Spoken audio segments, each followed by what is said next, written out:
Bien, buenas tardes, señoras y señores. Muchas gracias por asistir a esta nueva conferencia que organiza el Museo de Bellas Artes de Asturias en esta aula magna. Hoy tenemos con nosotros a la doctora Yayoi Kawamura. Está en su casa, además. Me toca a mí presentarla, en este periodo soy el responsable del museo, y Yayoi viene a hablarnos del díptico de la Pasión en una conferencia que tiene como título El arte de la Heboraria y el díptico de la Pasión del Museo de la Iglesia de Asturias. Saben que este díptico pues, es nuestra obra invitada estos días. Desde el 25 de noviembre está en la Sala 1 del Museo de Bellas Artes de Asturias, estará allí hasta el 30 de marzo, o sea que todavía se puede ver. Hemos editado este díptico del díptico. Y la verdad es que, bueno, pues tener esa pieza fascinante que podría estar en cualquier gran museo del mundo, pues, tenerlo en el Museo de Bellas Artes de Asturias, pues nos ha llenado de orgullo y de placer, ¿no? Ver el díptico de marfil rodeado de las tablas góticas. Bueno, pues voy a presentar a la doctora Yayoi Kawamura, doctora en Historia del Arte por la Universidad de Oviedo, con una tesis doctoral sobre la platería en el barroco. La tengo aquí, además. Yayoi es profesora titular de la Universidad de Oviedo desde 1996 y ha desarrollado dos líneas de investigación. De un lado, las artes de la Edad Moderna, centradas sobre todo en las artes aplicadas, especialmente la platería y la heboraria, así como en la arquitectura. Y su otra línea de investigación pues, es el arte japonés de Edad Moderna y contemporánea en el mundo hispano, especialmente las obras de Laka Urushi. Yayoi ha comisariado dos importantes exposiciones, una en Madrid en el año 2013, las lacas Nanban, Huellas de Japón en España, y otra muy reciente que hemos tenido también el honor de acoger en el Museo de Bellas Artes de Asturias, que llevó como título Japón, el elogio de la elegancia. En esta ocasión junto a David Almazán. Tiene una serie de publicaciones importantes, Yayoi, y de artículos que no vamos a citar para no consumir tiempo, pero Yayoi pues, viene demostrando una calidad investigadora de muy alto nivel, una profesora además también muy querida en esta casa, y va a impartir esta conferencia, pues, uno, por sus conocimientos en la heboraria, y especialmente también porque ha sido la catalogadora de la pieza que tenemos como obra invitada en este catálogo del Museo de la Iglesia de Asturias, pues la ficha correspondiente al díptico de la Pasión pues, es de su autoría. Así que es la persona indicada para estudiar esta fascinante pieza que he podido tener también en mis manos cuando la instalamos en su vitrina. Los conservadores tocamos también las piezas. Hay quien dice que el conservador no toca las piezas. Los conservadores, sean de arqueología, sean de bellas artes o sean de la disciplina que sean, artística, no solo pueden tocar las piezas, sino que deben tocar las piezas, porque si no se tocan las piezas, pues es imposible estudiarlas. Así que, Yayoi, tienes la palabra. Te dejo ya con el micrófono y con el díptico de la Pasión. Muchísimas gracias, Gabino. Y buenas tardes y muchas gracias a todos ustedes por la asistencia de hoy para esta conferencia que, como ya saben ustedes, está motivada por la obra invitada de la actualidad, ¿no? En el Museo de Bellas Artes de Asturias, que es nada más y nada menos el díptico de la Pasión de la Catedral de Oviedo.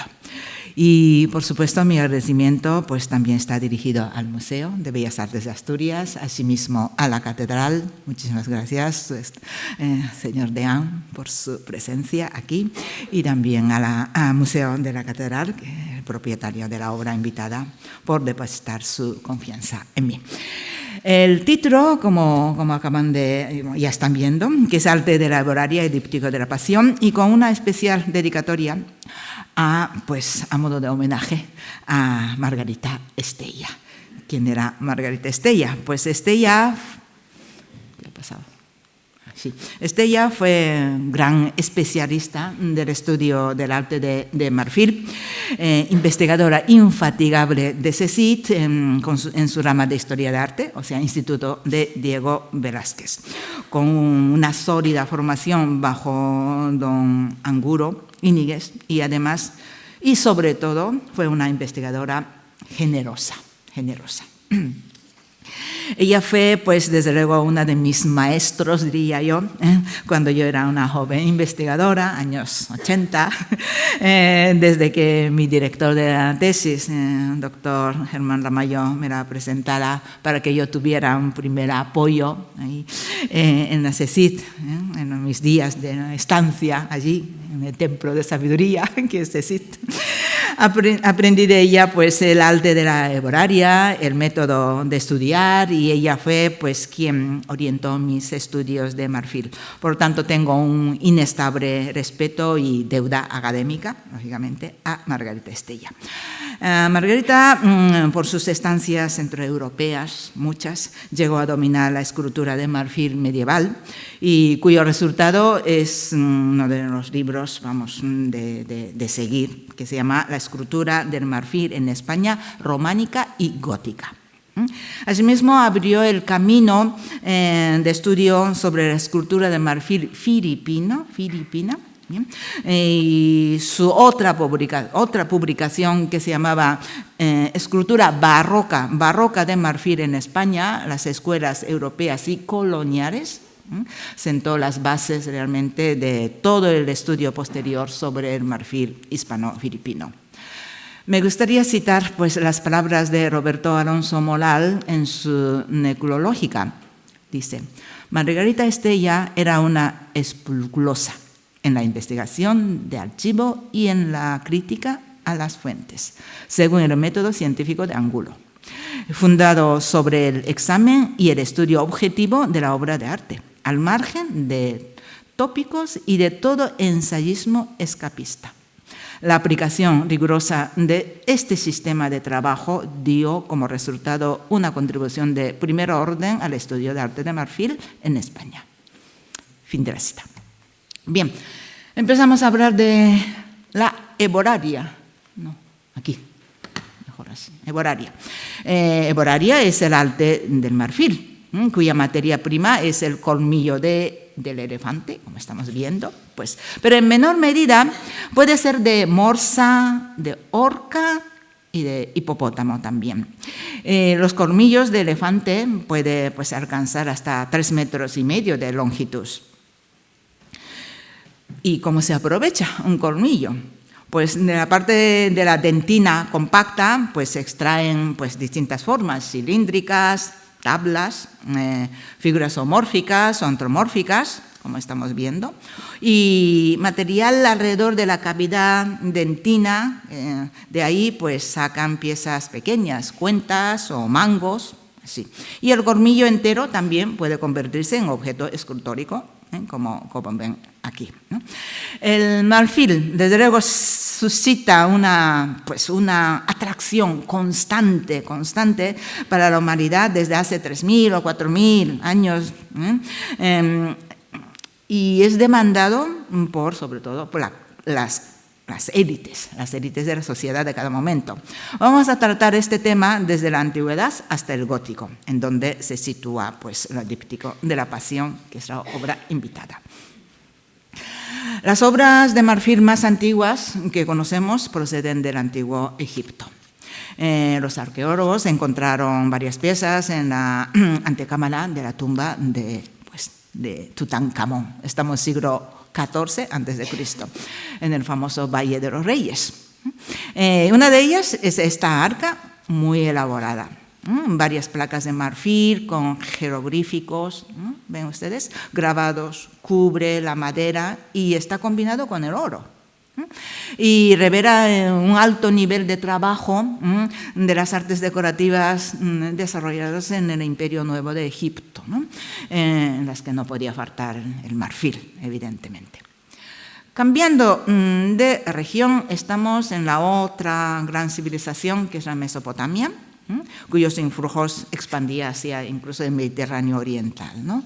La civilización de Asiria en los siglos 10 a 7 a.C.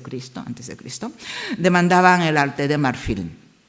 Y como podemos ver en esta conocida placa del león, que está en British Museum, un león atacando a un hombre de raza africana por el cuello, se aprecia el oro incrustado en su pantalón, imagino que ven ustedes, y una piedra lapislázuli aquí en la cabeza del león, y más incrustaciones de oro y las lapislázuli en las flores. Entonces, aquí vemos claramente que el marfil está combinado con otros materiales preciosos. Y ahora, pues, vamos a recordar la importancia del marfil en la Grecia antigua.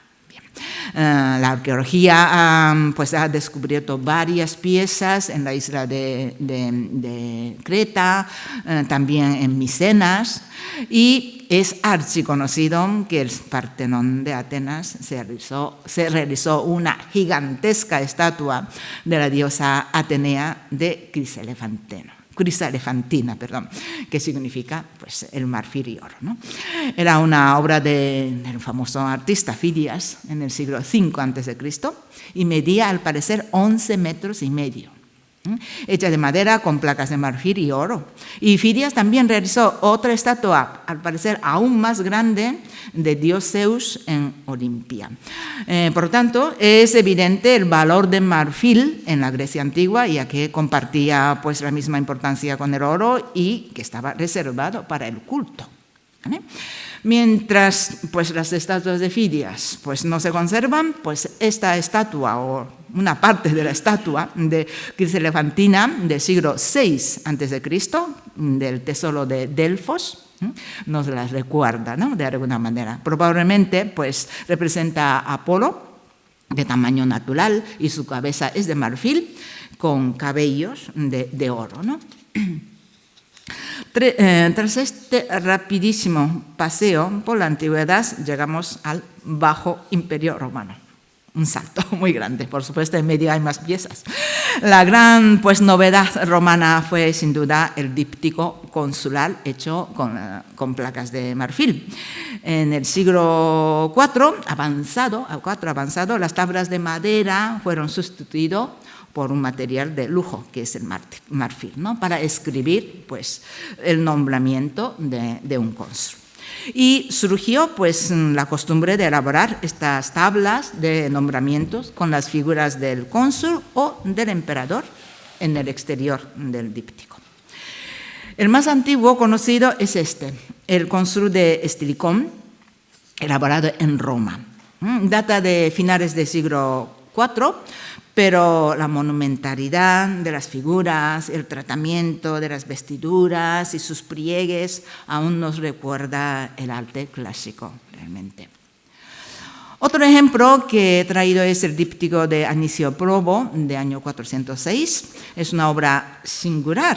¿Por qué? Porque no figura el cónsul Probo, sino figura el emperador Honorio. Es una excepción. Y arriba dice victoria en nombre de Cristo. Por tanto, no es un objeto totalmente civil o profano, sino con matiz cristiano. Y por parte inferior dice probo, famulus, o sea, esclavo, pues cónsul. Esta tradición pues, pasó de Roma a Constantinopla tras la caída del Imperio Romano Occidental en el año 476, y allí pues, se continuó pues, hasta mediados del siglo VI. Y aquellos elaborados en Constantinopla para los cónsules del Imperio Oriental pues, se denomina díptico bizantino, díptico bizantinos. Y los dípticos bizantinos consulares más populares fueron aquellos en los que figura el cónsul en actitud de inaugurar unos juegos, una especie de circo, ¿no? Como este conocido díptico de Areobindo, de data de año 506. La autoridad para celebrar un circo estaba en poder del cónsul, ¿no? Y así aparece Areopinto Pinto vestido de toga picta, que es rica vestidura, sentado en un lujoso trono, sujetando un cetro con la mano izquierda, cetro con la imagen del emperador y la mappa, el pañuelo con el que daba señal de apertura de los fuegos. En la parte inferior, un escenario circular, fijan ustedes, un escenario circular, que es la arena, con distintos combates, animales y hombres, y contemplados por el público, ¿no? Que esta parte superior. Y efectivamente en Oviedo, en la Catedral de Oviedo, se conserva uno, díptico bizantino, díptico Apión. Se trata del tesoro pues, más antiguo de la catedral, de gran valor, ¿no? Consta de 2 tablas rectangulares, alargadas, ¿no? Y de marfil, de idénticas tallas, en relieve, e inicialmente estaban policromadas estas tablas. En el centro de cada hoja se encuentra, aquí podemos ver aquí, sí, mejor, un medallón con la esfinge de cónsul de medio cuerpo que corresponde a Apión, personaje de la corte de Justiniano, ¿no? Con un rostro que es arquetipo. Lleva una rica vestida que se llamaba pues, toga picta, ¿verdad? Y como en el díptico de Areopinto, con la mano izquierda sujeta un cetro con la imagen del emperador Justiniano y con la derecha la mappa. En la parte superior recorre una inscripción que revela el nombre de Flavio Estrategio Apio y 2 botones floreles de un carnoso aspecto, bien tallado, y en el centro de cada flor, fíjense ustedes, una cabeza leonina, un detalle que muchas veces no se fija, ¿no? Una cabeza leonina, muy interesante, ¿verdad? El díptico llegó a la Catedral de Oviedo alrededor del año 1300 según Risco. En su España Sagrada figura como el Evangelistario de marfil, que fue un regalo del asediano de Ribadeo, Gaufredo, quien lo envió desde Roma. Y posteriormente el díptico se usó en la catedral para la ceremonia de la calenda, para la que anunciaba el calendario del año, ¿no? Y por esta razón en el interior se escribió una secuencia del Santo Evangelio según San Lucas, texto siempre leído en esta celebración, ¿no? Y del mismo siglo VI, pues data de este excepcional díptico Barberini. Perteneció al cardenal Francesco Barberini, ¿no? Solo se conserva una hoja. A diferencia de otros dípticos, esta hoja, que es una parte, no solo una hoja, pues está compuesta de 5 placas de marfil, como ven ustedes. Probablemente se representa, al emperador Justiniano como gran conquistador cristiano. La parte superior aparece una cruz, ¿no? Cruz. El enorme relieve de jinete y del caballo, además en escorzo, es la nota más destacada de esta obra. Ahora bien, estando nosotros en España, pues no podemos dejar de mencionar al mundo musulmán, es decir, de Al-Ándalus, que también apreció el arte de marfil. En el Califado cordobés de los siglos X y XI, pues se experimentó una próspera actividad de este arte. Los talleres se ubicaban en el palacio de Medina Sara. Bien. Y este bote de Zamora, así es conocido, data del año 964, época de Al-Hakam II, aquel califa que mandó construir Mirab ricamente decorado con mosaico, que se encuentra actualmente en la Catedral de Córdoba, ¿no? Probablemente fue botín de guerra y de ahí pasó a la Catedral de Zamora. Y de ahí, pues ya siglo XX, pasó al Museo Arqueológico con la mediación de Gómez Moreno. Algo similar sucedió en la Arqueta de Reire, que es esta, obra de la época del siguiente califa, en Hisán II. Fue un botín de guerra de los cristianos y se convirtió en la caja relicario de las santas mártires Nunilo y Alodia. Fue conservada en el monasterio de Leire, monasterio de Leyre, de ahí viene el nombre, y después de la desamortización ingresó en la Catedral de Pamplona y más tarde pues Museo de Navarra. En ambos casos, aun siendo obras elaboradas, diríamos, por los herejes, ¿no? Por su material tan apreciado, el marfil, y por su alta calidad artística, por supuesto, pues los cristianos se apropiaron de ellos y los convirtieron en objetos de uso cristiano. Mientras pues, la convivencia y las luchas entre los cristianos y musulmanes continuaban en la península, pues en el mundo cristiano, ya sabemos, pues florecía una cultura artística sólida que denominamos el arte románico. En la corte de Fernando I y su esposa Sancha, se cree que se desarrolló un próspero taller de marfil en León. Por los especialistas lo denomina el taller de Fernando I y doña Sancha. La obra de excelente calidad de este momento y de este taller es este crucifijo de don Fernando y doña Sancha, y está documentado en la carta testamento que se llama, que es un documento muy importante de este rey y de reina, como uno de los objetos donados al monasterio de San Isidoro de León, año 1063. Actualmente se conserva en el Museo Arqueológico Nacional. Es una obra de altísima calidad artística y material.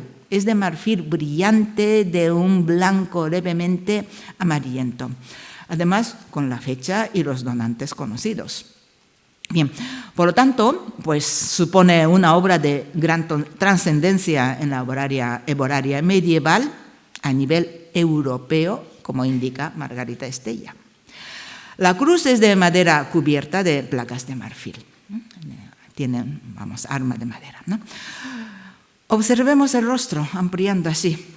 Bueno, son impresionantes los grandes ojos bajo arcos ciliares prominentes, ¿verdad? Las pupilas negras son de zafiro. La nariz es recta y bien trabajada. La excelencia de esta obra no radica solo en la figura del crucificado, sino también en los motivos tallados que rodea la cruz que estamos viendo, ¿no? Menudas figuras encadenadas son pues, los condenados y los resucitados. Además, la lámina de oro cubría el fondo de los brazos, que actualmente se ha perdido, no se conserva. A continuación tenemos el Cristo procedentes del monasterio de Carrizo, con el mismo pues, en tratamiento de grandes ojos y pupilas, en este caso de azabache, pero el cuerpo peor proporcionado que el Cristo anterior, quizá. El faldón estaba probablemente adornado con piedras preciosas, con estos agujeritos, huellas que dejan, probablemente ahí estaban piedras preciosas. Aunque no se conserva documentación histórica, está pues, considerado estilísticamente del taller de Fernando I y doña Sancha de León. Otra tipología de las obras de marfil del mismo taller leonés son las arcas. La arca más conocida es esta arca de San Juan Bautista y San Pelayo, que el rey Fernando I y doña Sancha también donaron al monasterio de San Isidoro en 1063. La parte de madera, ahora está como se ve mucho madera, estaba recubierto de oro. Fue muy dañada realmente cuando fue robado por las tropas napoleónicas. Y la decoración de oro se perdió ya para siempre. Pero Ambrosio de Morares, que fue emisario de Felipe II, año 1572, pues, habla de que estaba revestido de una chapa de oro con trabajo de filigrana y en ella se incrustaban las placas de marfil que se quedan, ¿no? Y la chapa de oro estaba adornada con piedras preciosas. Imaginemos, ¿no? esa obra, ¿no?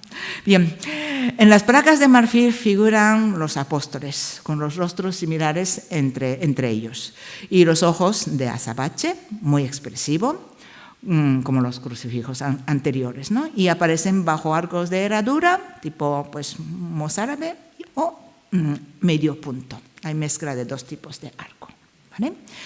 Otro grupo de obras de marfil románicas de buena calidad se conserva en el monasterio de San Millán de la Cogolla, documentadas en las fuentes literarias antiguas, y este grupo se denomina como del taller de San Millán, cronológicamente muy cercano al taller leonés. Gómez Moreno piensa que fue un taller localizado en Nájera, bajo influencia de uno de los maestros del taller leonés. La obra más representativa de este taller es este arco de San Millán con escenas de la vida del santo. Desgraciadamente fue totalmente destruida durante la invasión francesa y el oro y las piedras preciosas fueron pues robadas, ¿no? Y algunas placas también. Con las placas que quedaron, basándose en los datos históricos, ¿no?, de los documentos que se conserva, se hizo una reconstrucción ideal y actualmente pues la conocemos en este estado. Ampliando algunas placas podemos apreciar el carácter narrativo de la vida de San Millán, y con personajes con cabezas y manos muy grandes, nuevamente con los ojos de azabache. Los tipos humanos son repetitivos, pero se intenta dar veracidad, ¿no?, con los movimientos y gestos, ¿no?, que va incorporando. Bien. Ahora bien, en la Catedral de Oviedo se conservan dos obras de la Hebraria románica, pero ya del siglo XII.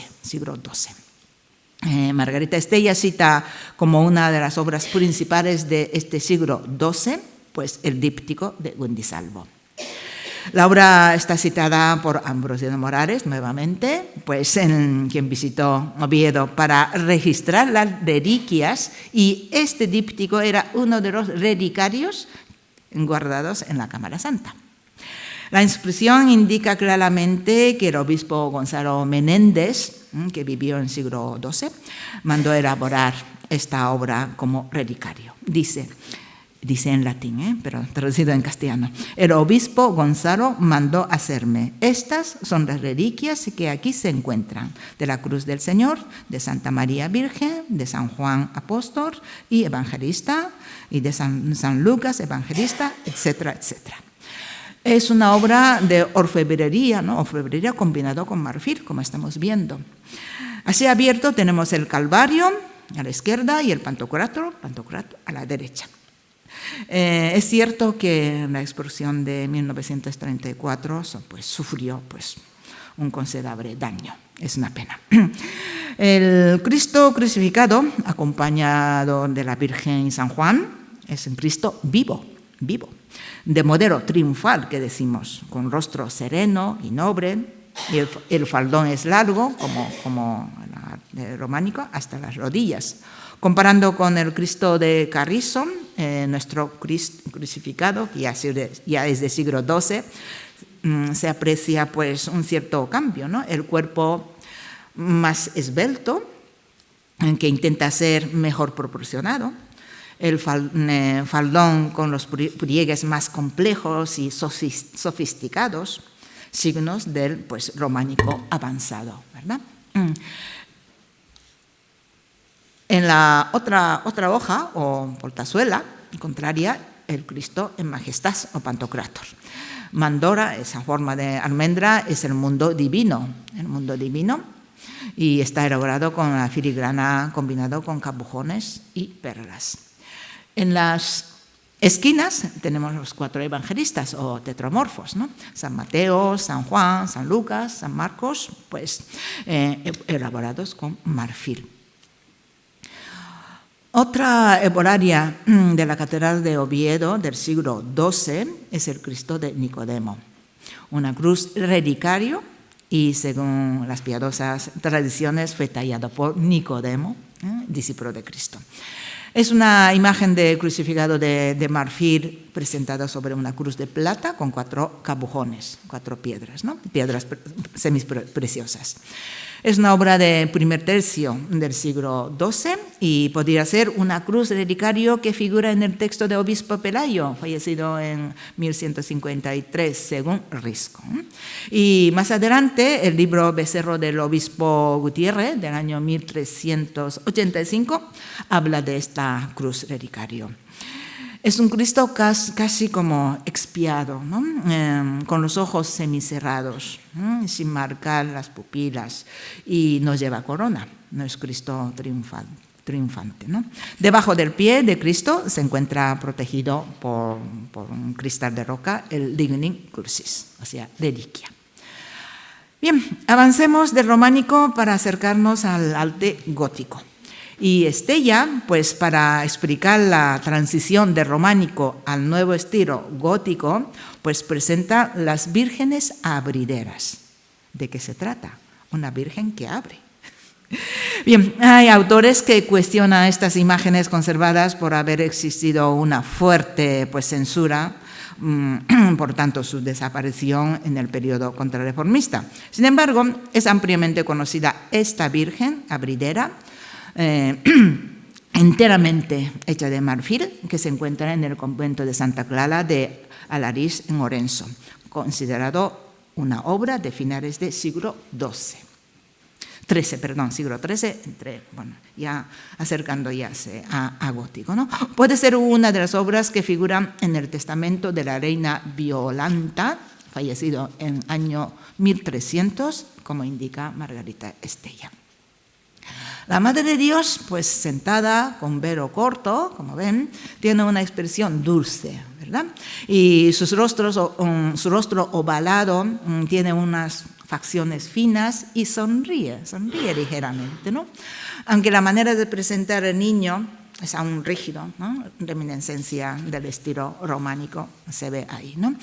Y abrir el cuerpo, la abridera, no nos olvidemos, abridera, muestra los 7 gozos de María, como la anunciación, el nacimiento, o ascensión o la coronación, era parte central, ¿no? Y parece un pequeño retablo tríptico narrativo que va a triunfar en el gótico. Ahora bien, antes de entrar en el tema del marfil gótico, he de decir que el primer estudio sobre la hebraria gótica europea corresponde a Reinhard Cochlin, quien es un francés, quien realizó un ingente trabajo de catalogar casi 1 millar de obras de marfil dispersas por Europa y las clasificó como producción parisina o norte de Francia, y su trabajo fue publicado en el año 1924. Antes de Cochlin no había un estudio académico de esta envergadura y su trabajo marcó un referente, lógicamente, y en esta materia, ¿no? Y convirtiéndose ciertamente en una autoridad. Pero posteriormente fue revisado y ampliado por más investigadores. En el caso de las obras conservadas en España, Margarita Estella fue quien revisó todos los estudios habidos y publicó el libro que antes comenté, La escultura del marfil en España, románica y gótica, en 1984. Y para iniciar el capítulo, iniciar el capítulo de la escultura marfil gótica, escribió lo siguiente: uno de los capítulos de la historia del arte español menos trabajado es el de la hebraria gótica en España.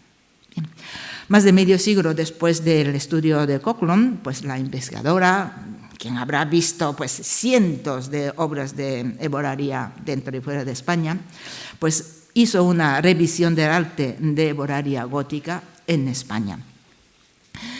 Es habitual que las obras marfil gótico se dividan entre bulto redondo y relieve. Y siguiendo este esquema, comenzaremos con las obras de la Virgen, con el niño, bulto redondo, la Virgen de las Batallas, que se llama, de la Catedral de Sevilla.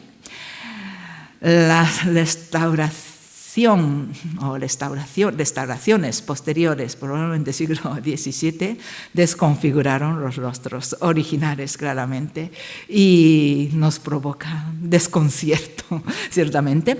Pero el investigador francés Coquelin la dató en torno a 1275 como producción francesa. Y Margarita Estella considera la obra a caballo entre el siglo XIII y XIV y no descarta que fuera elaborada en España. En los casos de obras como esta, que no tienen ninguna documentación, el ojo, ¿no? El ojo del investigador que sabe, toca, como acaba de decir Gabino, toca y sabe comparar muchas obras como el de Estella, pues es fundamental. Otra imagen de la Virgen con el niño del marfil muy conocido de España es la de la Catedral de Toledo. Es una obra excepcionalmente alta, mide 65 centímetros. Muestra una fuerte curvatura que nos indica hasta dónde el colmillo condiciona la forma final, o, mejor dicho, hasta dónde el artista sabe aprovechar sabiamente la forma de la materia prima. La Virgen sonríe, ¿verdad? Observando a su hijo y la redondez de su rostro y los mofuretes, ¿no?, del niño son característicos que indican esa humanización de las estatuas góticas. Coquelin la clasificó como obra de primer tercio del siglo XIV de escuela francesa. Otros investigadores españolas propusieron adelantar la fecha y vincularla con la producción española, pero según Estella no es muy sostenible esa teoría. Me gustaría hacer hincapié en que este tipo de dudas sobre la datación, el lugar de producción, es constante en la herbolaria gótica, sobre todo cuando no se conservan documentos históricos, que es algo muy frecuente. Otras obras similares se encuentran en los museos estadounidenses. El Museo Metropolitan de Nueva York posee esta Virgen entronizada con el niño que acaricia el rostro de la madre, ¿no? Y ambos expresan el afecto humano propio del arte gótico, ¿verdad?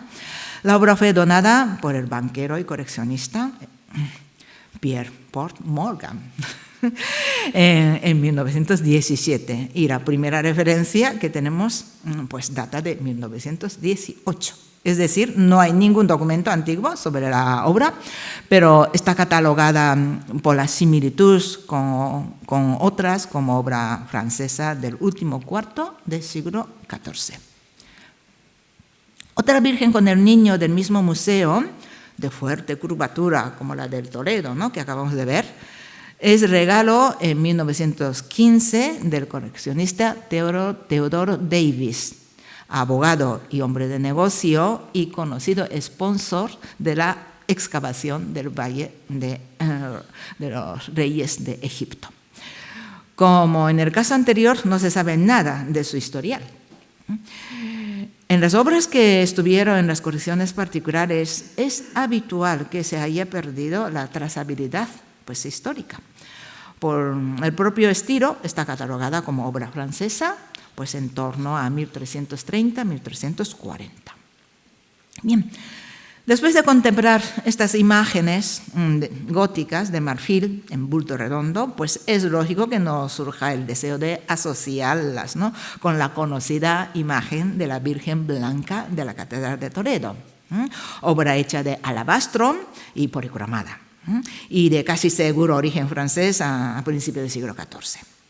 Esta comparación sirve para reconocer el paralelismo e influjo de las obras escultóricas pétreas en las de marfil. Esa humanización de pose elegante, con una grácil curvatura, con el tratamiento de paño naturalista dentro de lo artificioso, que corresponde al estilo gótico francés. Ahora pasamos al relieve de marfil gótico. De esta manera pues nos acercamos, ¿no?, a la obra invitada. El primer relieve que he traído es este singular obra que está en Metropolitan. Varias tablas de marfil con relieve o pintura, pues formando un libro. librito con escena de la Virgen. En cuanto al relieve, pues está datado en torno a 1300 en el norte de Francia, y la pintura está catalogada como de Renania, Alemania Occidental, en 1 o 2 décadas posteriores. Lo que nos deja claro es que la obra tiene una función muy similar a la de libro ilustrado de carácter devocional.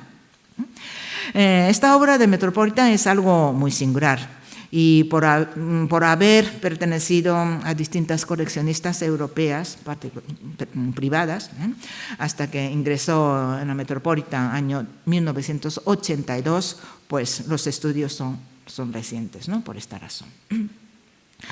Pero cuando hablamos de relieve de marfil gótico, tenemos que empezar con un grupo de dípticos que pertenece al llamado Taller del Tesoro de Soissons. Tesoro del Soissons. Son varios relieves que pertenecieron en la catedral de Soissons, en el norte de Francia. La catedral fue totalmente destruida en la Primera Guerra Mundial. Ojo, aunque se denomina Taller de Tesoro de Soissons, no quiere decir que el taller estuviera en Soissons. El díptico más conocido de este grupo es esta obra, denominado precisamente Díptico de Soissons, datado en torno a 1270. Narran, pues, de abajo a arriba, o sea, de abajo a arriba, luego izquierda, derecha, luego derecha, izquierda, luego izquierda, derecha. La lectura es un poco complicada. La pasión y la resurrección. Es narrativo, pero las escenas son serenas, con movimientos suaves y nobles incluso, ¿no? Y los rostros arquetipos nada expresivos. Es muy notoria la presencia de la arquitectura gótica, ¿verdad?, que marcan las escenas. Arcadas góticas, tejados a 2 aguas muy inclinados, torrecillas entre ellos, ¿verdad? Y efectivamente, por la gran similitud que muestra esa arquitectura con la que figura en el Salterio de San Luis, pintado en París, 1270, pues con la arquería gótica, rosetones, tejados a 2 aguas, torrecillas, sobre un basamento con sillares muy marcados, ¿verdad? Son muy parecidos los dos, ¿no? El díptico está considerado de la misma época. El díptico de la Pasión y la Resurrección de Cristo del Museo de Berlín pertenece a este mismo grupo de Taller del Tesoro de Soissons. Muestra la iconografía similar y las características compositivas también similares a la obra anterior. Las obras de Taller del Tesoro de Soissons son las primeras dípticas góticas y que se sitúa en la segunda mitad del siglo XIII. ¿De acuerdo? Ahora les voy a mostrar conocido díptico del Escorial. Conocido, pero su imagen no muy bien representados en distintas publicaciones. Y esta vez, por suerte, con la colaboración de la conservadora del Escorial, Almudena Pérez de Tudela, quien nos facilita esta imagen, pues podemos disfrutar de la obra. Bien, es una obra que figura en el inventario de la reina Juana de Castilla, la hija de los reyes católicos, en 1545.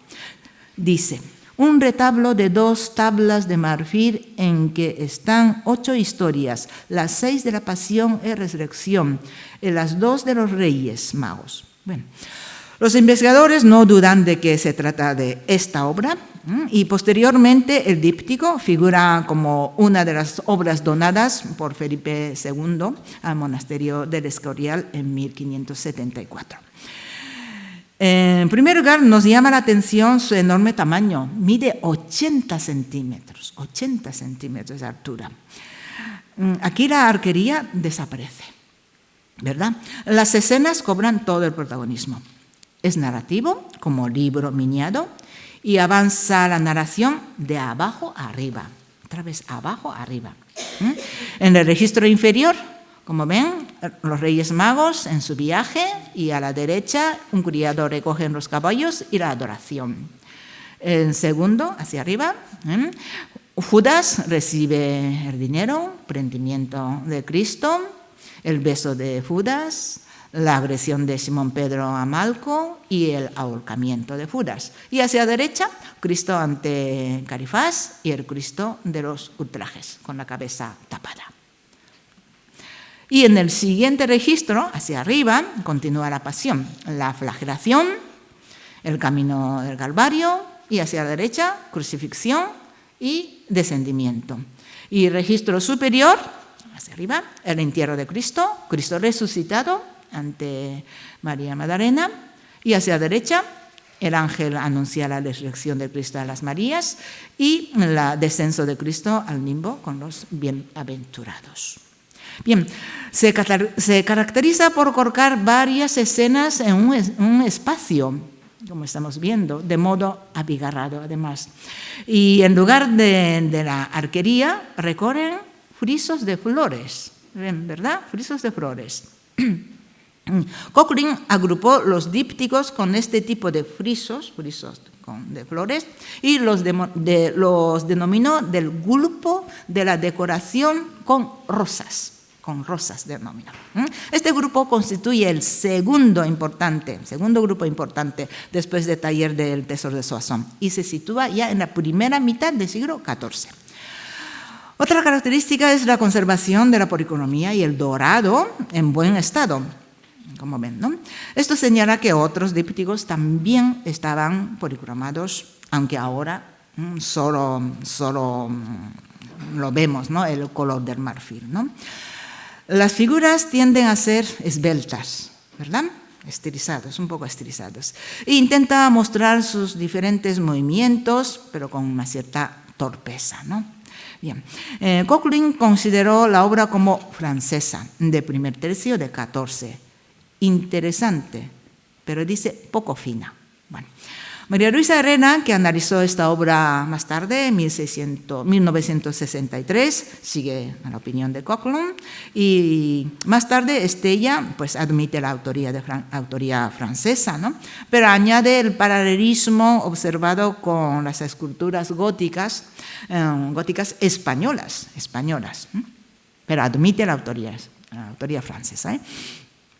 Ahora vamos al, cronológicamente hablando, tercer grupo de los dípticos, el denominado grupo de los grandes dípticos de la Pasión, de la segunda mitad del siglo XIV. La cabeza de esta serie, según Coughlin, es este ejemplar de Berlín, que se caracteriza por su excepcional calidad artística, aunque la imagen no es buena, siento.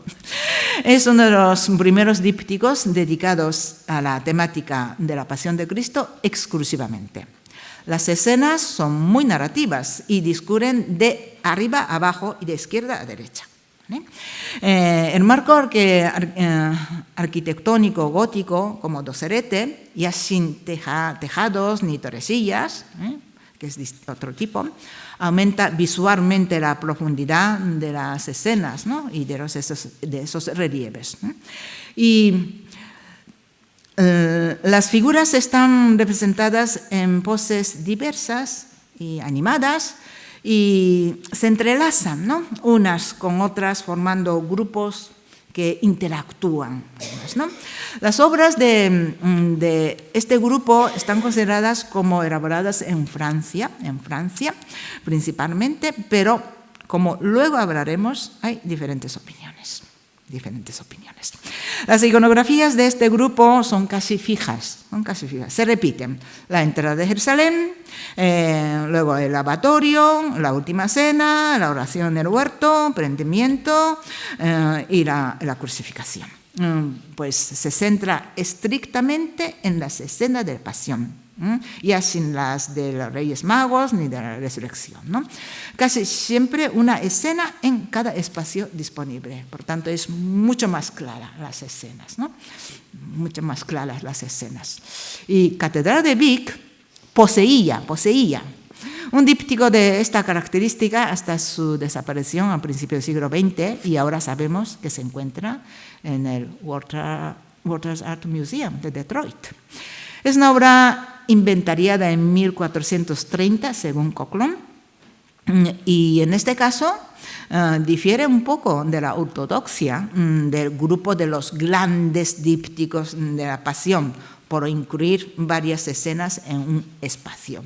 Por ejemplo, como ven, el lavatorio con la última cena en un mismo espacio, el ahorcamiento de Judas, la flagelación y el camino al Calvario juntos, ¿verdad? Y Santo Entierro y el Cristo resucitado y descenso al limbo juntos al final, ¿vale? En cambio, el díptico de la Pasión del Museo Arqueológico Nacional, obra muy conocida, es muy representativo de este grupo. Respecto a su historial, había pues informaciones confusas, pero Margarita Estella deja bien claro que ingresó en el Museo Arqueológico en 1875 procedente de la colección Miró, sin más datos históricos más allá de esta fecha. Una escena con cada espacio y la narratividad es muy clara.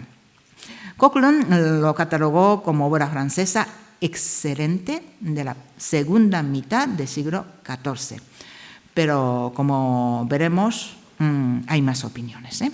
Más tarde, María Luisa Herrera, en 1963, valoró la representación de multitudes, ¿no?, que dan un gran movimiento y vida, y dice, como hasta entonces no se había conseguido en la Hebralia. Y observa también búsqueda de efectos dinámicos y realistas también, por los gestos, actitudes, a pesar de los rostros muy repetitivos, ¿no? Algunos detalles. Bien, aquí la oración en el huerto. Cristo reza en medio, en la mitad, centro, ¿no?, de todos los discípulos dormidos, con cabezas de notable tamaño y de indumentaria de amplios plegados, ¿verdad? Y aquí tenemos el emprendimiento, ¿verdad?, con la agresión de Simón Pedro a Malco, con beso y el ahorcamiento. Se aprecian actitudes forzadas, un poco forzadas, ¿no?, y túnicas con amplios plegados. Y aquí la crucifixión, nuevamente con gestos forzados y amplios plegados. En todas las escenas se aprecia, como indica Estella, los personajes con sus frentes aquí, abombadas, que llaman ellas, abombadas, con indumentarias con amplias caídas y gestos forzados.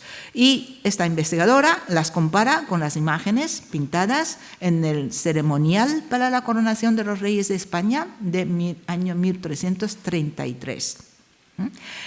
Y ve el paralelismo en las cabezas abombadas de las figuras con barba.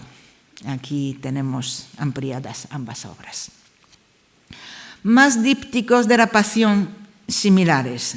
Se encuentra otra vez en el Metropolitan, otro díptico de la Pasión, catalogado como obra parisina de 1350-75. Esta obra procede de la colección de Frédéric Spitzer, que vendió en París para su colección año 1893, sin más trazabilidad histórica. Otro díptico de la Pasión de la misma procedencia, o sea, Spitzer, se encuentra en el Waters Art Museum de Detroit. En este caso, la ficha del museo indica que es del último cuarto del siglo XIV. Y como ya están viendo ustedes, a este grupo de los grandes dípticos de la Pasión de la segunda mitad del siglo XIV pertenece el díptico de la Catedral de Oviedo, díptico de la Pasión, la actual obra invitada en el museo.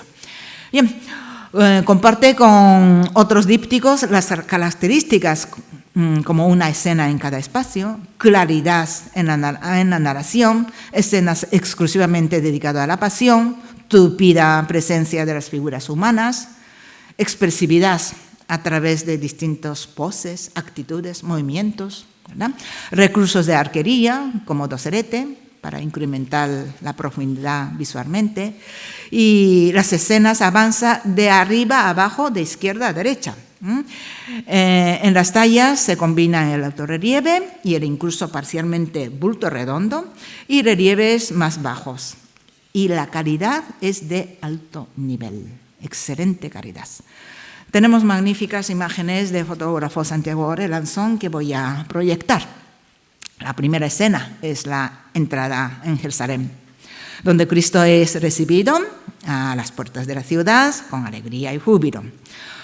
Son asombrosos los detalles de las cabelleras, barbas o las delicadas caídas del paño, ¿verdad? La mano y el pie de Cristo casi de bulto redondo, ¿verdad? Bien, están totalmente separados de fondo y se aprecia una disminución de altura de relieve según la profundidad. Observen ustedes a la izquierda de Cristo cómo se coloca la multitud en distintos planos en profundidad. Es un recurso muy propio de este díptico. En la siguiente escena, el lavatorio, bajo la atenta mirada y cierta incertidumbre, ¿no?, de los discípulos, Cristo lava un pie a San Pedro, que parece como resiste, ¿no? Se resiste. El pie de San Pedro y una mano de Cristo son casi de bulto redondo. Ay, perdón, que estamos hablando de esta escena, siento que he corrido más. Bien, y la tercera escena, que era esta, corresponde a la Santa Cena. Es de composición tradicional, marcada por la presencia de la mesa horizontal y con la humillante figura de Judas, que está a este lado, robando un pescado, ¿no? Ante la perplejidad de los discípulos y sollozo del joven San Juan que está ahí al lado del Cristo, pues Cristo predice la traición.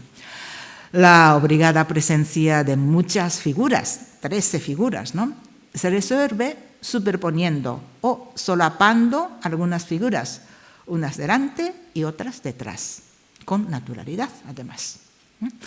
Y en el centro, frente a las inquietudes, ¿no?, que expresan a los discípulos, se encuentra Cristo sereno, con un nimbo crucífero, detalle que no aparece en el díptico de Berlín ni en el díptico del Museo Arqueológico. En la escena de oración en el huerto, que es fantástico, Cristo orante se sitúa en la derecha, muy derecha, dejando atrás la mayoría de los discípulos dormidos en medio de una fuerza fluyente, sobrenatural casi, ¿verdad? Y realmente es una escena excepcional. Las cabezas inclinadas de los discípulos dormidos parecen como presagiar que algo negativo va a suceder. Y los árboles se mueven, ¿no?, de modo muy inquietante en la parte superior. En la penúltima escena se va narrando la agresión de... voy a hacer un pequeño comparación con la obra del Museo Arqueológico.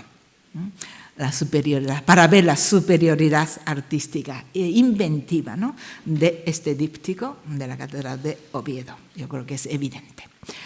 Y la penúltima, que ya llegamos, estamos llegando al final, se va narrando la agresión de Simón Pedro a Malco, a la izquierda de todo, sacando la espada, el prendimiento de Cristo, que es la escena principal, en la que interviene Judas besándole, y finalmente su ahorcamiento.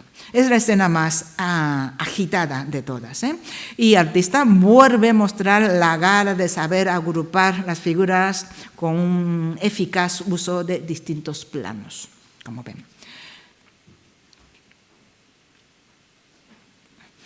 Al comparar la escena nuevamente con el díptico del Museo Arqueológico, pues la sabia manera de colocar más personas usando distintos planos en profundidad, ¿no?, es evidente, creo, ¿no? Y la narración termina en esta última escena de crucifixión, con un acusado giro del cuerpo de Cristo, acompañado a la derecha por San Juan, y más figuras masculinas, y a la izquierda para Virgen María, que se desmaya, y otras santas mujeres. El cuerpo de Cristo es casi como un bulto redondo, realmente. Y las lanzas que levanta Estefatón y Longinos forman un triángulo, así. A su vez, con los brazos caídos de Cristo, pues parece que forma una aspa en el centro, ¿no? Bien, todas las escenas muy narrativas se componen de figuras enlazadas que ofrecen un naturalismo y un lirismo propio del gótico avanzado y delicado tratamiento de los paños, finas manos. Las detalladas expresiones faciales son de gran atractivo. Y con estos aspectos observados en este díptico, pues Margarita Estella pues señala el carácter innovador del díptico en la iconografía, sobre todo la de la oración en el huerto, la gran calidad artística y la mayor acentuación en los distintos planos en que se agrupan las figuras. Que es una de las características claramente, dice ella, progresista de este díptico. Bien, aunque no se conservan documentos históricos que alude a esta obra, pues Estella no duda de valorar la obra como excelente ejemplar gótico. Ahora vamos a ver qué señalan los expertos respecto al lugar de elaboración. Desde que Coghlan publicó su magna obra en 1924, su estudio se convirtió en referente, como comenté antes. En su estudio se define la importancia del maestro de Kremsmünster como punto de referencia para los dípticos de la Pasión. Y el nombre se debe a este díptico que estamos viendo, la adoración y la crucifixión, que se conserva en la abadía de Kremsmünster, en Austria. Y de ahí la denominación, no porque el maestro naciese o trabajase en Kremsmünster. Bien, y Coghlan pensó que el taller del maestro de Kremsmünster se situaba en París, en el último cuarto del siglo XIV, por la gran actividad artística de la Eboraria, registrada en esta ciudad durante el gótico. Sin embargo, Daniele Gaborit, teniendo en cuenta la gran expresividad, excesiva incluso expresividad de las obras, sugirió que el taller fuera germánico, en concreto Maguncia, Renania, por la cercanía estilística con la escultura de una de las puertas monumentales de la Catedral de Maguncia y con más obras de Renania. Su teoría ha sido aceptada por varios expertos, pero últimamente surgió otra propuesta por parte de Michele Tomasi, muy reciente, en 2017, que apunta a Colonia como su lugar de producción, a la vez que señala, con toda razón, la escasa información veraz sobre los talleres, encargos, compradores o mercado de objetos de marfil góticos. Con todo, quiere decir que el estudio de marfil gótico aún está abierto. ¿Y cómo afectan estas opiniones a las obras de España? Bien, en cuanto al díptico de la Pasión del arqueológico, Museo Arqueológico, Coghlan habla de segunda mitad del siglo XIV y lo sitúa en París. María Luisa sigue a su opinión. Gaborit hablan del último cuarto del siglo XIV y lo sitúa en Renania, Alemania, por la individualización de los rasgos, esa expresividad. Y Estella pues limita a citar a Coghlan y Gaborit. Y en cuanto a nuestro díptico de la Pasión, quiero presentar la reflexión, creo, muy sabia de Estella. Bien, considera que la obra pertenece, por supuesto, al grupo de los grandes dípticos de la Pasión, pero observa una menor fuerza expresiva que el taller de Kremsmünster. Esto le lleva a la investigadora a pensar en la llegada de una nueva corriente más realista de Borgoña, que va a ser dominante en Europa. Y por esta razón sugiere la posibilidad de ser una cronología algo más avanzada. Bien. Respecto a otros dípticos de la Pasión, quiero decir, ¿no? Desde luego, es una opinión de una persona que sabe ver las obras y domina el panorama de la evolución estilística del arte. Finalmente, les voy a mostrar algunos dípticos historicistas del siglo XIX. Bien, para que vean ustedes que cuando se copia una obra antigua, la fuerza creativa se reduce o se anula realmente. Y que las figuras se convierten en imágenes con poca vida, repetitiva, sin invenciones. Estas copias historicistas se hicieron, lógicamente, con el fin lucrativo para el mercado de arte. Bien, esto ha sido todo lo que quería contar a ustedes hoy, a la vez que rendir mi homenaje a Margarita Estella. Muchísimas gracias.